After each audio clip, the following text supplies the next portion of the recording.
이번 케이스는 캐나다입니다. 리사 미셸은 1983년 8월 5일에 태어났습니다. 그녀는 어릴 때부터 특별했습니다. 매우 외향적이었던 그녀는 4살부터 예술적인 부분에서 창의성을 발휘했습니다. 리사는 아주 어린 나이부터 그림을 그리기 시작했습니다. 그녀의 10대 시절은 꽤 평범했습니다. 그림을 그리거나 애니메이션을 보는 것을 즐겼습니다. 그녀가 가장 좋아했던 애니메이션은 한국에서도 유명한 드래곤볼과 세일러문입니다. 고등학교를 다닐 때는 걸그룹을 결성했습니다. 전체적인 성적은 평범했지만 미술과 음악 같은 창의성이 필요한 부분에서는 최상위권이었습니다. 학교를 졸업한 리사는 꽤 다양한 직업을 가졌습니다. 식료품점, 커피숍 등에서도 일했었지만 최종적으로는 콘서트 등과 같은 행사를 여는 회사에서 일하게 됐습니다. 음악을 좋아하던 그녀에게 이 직업은 꽤 즐거운 일이었습니다. 그리고 그녀는 가장 좋아하던 가수인 니켈백도 만날 수 있었습니다. 그녀는 캐나다 캘거리에 있는 레스토랑을 자주 갔습니다. 그 레스토랑은 그녀의 입맛에 아주 딱 맞았기 때문입니다. 그리고 그 레스토랑의 셰프와도 인연이 생기게 됐습니다. 셰프의 이름은 앨런 샤이백입니다. 앨런은 상당히 수줍음을 많이 타고 내성적인 남자입니다. 외향적인 그녀와는 정반대의 남자였지만 그 둘은 서로에게 이끌려 만나기 시작했습니다. 하지만 그들 사이에는 잡음이 조금씩 생기기 시작했습니다. 바로 리사의 부모님 때문입니다. 그녀의 부모님은 앨런을 좋아하지 않았습니다. 항상 기회를 잡으려 노력하고 외향적인 딸이 내성적인 레스토랑 요리사를 만나는 것이 마음에 들지 않았습니다. 그럼에도 불구하고 그들은 5년이나 관계를 이어갔습니다. 하지만 결국 헤어졌고 리사는 다른 남자들과 사귀기 시작했습니다. 금방 이별을 극복한 리사와는 다르게 앨런은 상심에 빠졌습니다. 소심하고 내성적인 그는 큰 용기를 내어 다시 리사에게 기회를 달라고 했습니다. 리사도 여러 남자를 만나봤지만 앨런만큼 본인에게 헌신하는 남자를 만나지 못했던 터라 다시 커플이 됐고 약혼을 하자마자 아기도 생기게 됐습니다. 앨런과 리사는 가정을 꾸리게 됐습니다. 하지만 이제 부부가 된 그들은 집에 같이 있는 시간이 적었습니다. 앨런이 일하고 있을 때는 리사와 여동생이 아이를 돌봤고 저녁에는 앨런과 리사의 역할이 바뀌었습니다. 이 방식은 아이에게는 최선일지 몰라도 부부 관계에는 썩 좋지 못했습니다. 결국 그들은 자주 다툼을 하게 됐습니다. 10년이나 서로를 아무리 미워했더라도 그들이 헤어지지 않게 하는 안전장치는 바로 그들의 아이들이었습니다. 하지만 이런 환경에서 굳이 같이 지내는 것이 아이들을 위한 최선이었을지 의문이 생기기도 합니다. 리사의 어머니는 언제나 그들이 다투는 것을 지켜봤고 언제나 그들이 헤어지더라도 리사를 지원할 준비를 해두고 있었다고 합니다. 많이 힘들었던 리사는 어머니에게 자주 전화도 걸었다고 합니다. 2011년 리사가 호텔에 취업했습니다. 그녀가 또 다른 직업을 가지게 된 이유는 앨런이 일자리를 잃었기 때문입니다. 2012년 10월 리사가 일하고 있는 호텔에서 할로윈 행사를 주최했고 리사도 초대받았습니다. 리사는 어머니와 함께 참석하기로 결정했습니다. 그리고 다음날 바로 일이 있었기 때문에 호텔에서 가까운 어머니 집에서 자기로 했습니다. 즐거운 파티가 끝나고 다음날 아침 리사는 어머니와 포옹을 하고 일하러 갔습니다. 하지만 그녀와 마지막 포옹을 한 뒤로 어머니는 리사에게 어떠한 전화나 메시지를 받지 못했습니다. 평소에 자주 연락을 주고 받는 모녀였기 때문에 이건 매우 이상했습니다. 그래서 리사의 어머니가 직접 알아본 결과 그날 아침 헤어진 이후로 리사는 직장에도 오지 않았다는 것입니다. 걱정되는 마음에 그녀의 집에도 전화를 걸어봤지만 아무도 응답해주지 않았습니다. 걱정된 마음에 리사의 어머니는 직접 리사 부부가 사는 집에 찾아가서 현관문을 두드렸고 앨런이 문을 열어줬습니다. Yeah, knocked on the door and didn't know what to expect. And he opened the door and I asked him where Lisa was and he said she took off, she left. He said that they were having a discussion on the Monday, I think he said. She had sent him out to go get cigarettes. And when he came back 15 to 20 minutes later, he said she was gone. The first thing I noticed is I looked to my right and that was their front hall closet and I saw her shoes, her favorite shoes, and her jacket. I'm thinking it's October. Where would she go without her favorite jacket and shoes? And I said, I want to see the rest of the house. And I went through the house, and there was a few of her personal things. I didn't see her purse, but I saw a lot of her jewelry that she would normally have on if she left the house. 어머니는 리사에 대해서 잘 알고 있었습니다. I got a voicemail. She said, I'm okay. Sometimes things get out of hand. Sometimes they take a while. I can't remember the whole thing. But I'm okay. But the conversation ended where she said, okay, he's home. I gotta go. Like, who's home? And why do you have to go? 이 수수께끼 같은 메시지는 어머니가 경찰에 알리기로 결정하게 했습니다. 경찰관들은 리사가 접촉했던 모든 사람과 장소를 조사했습니다. 그들이 부부의 집을 방문했을 때는 모든 것이 너무 깔끔하게 정리된 상태였기에 아무런 정보도 얻지 못했습니다.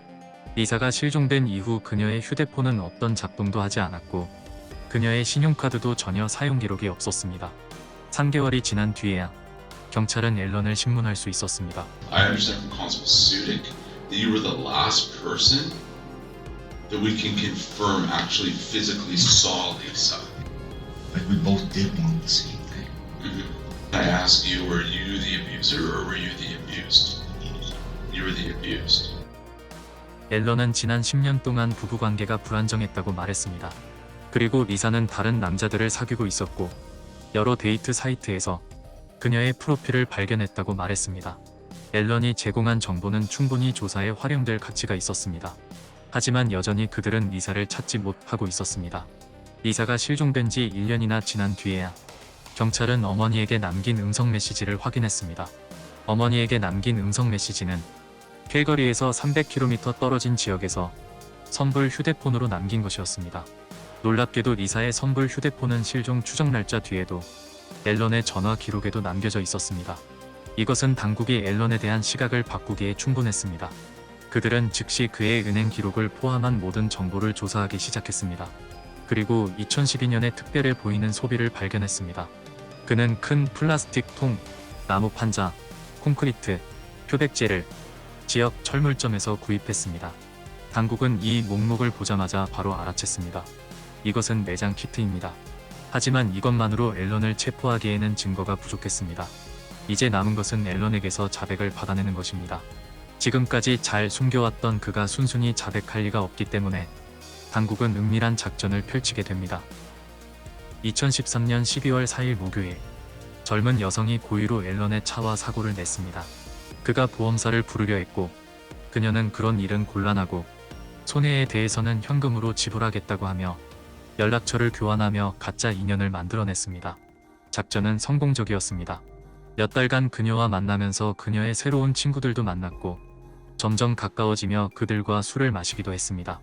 사실은 그녀가 데려온 새로운 친구들도 모두 그를 속이기 위해 연기를 하는 경찰들이었습니다.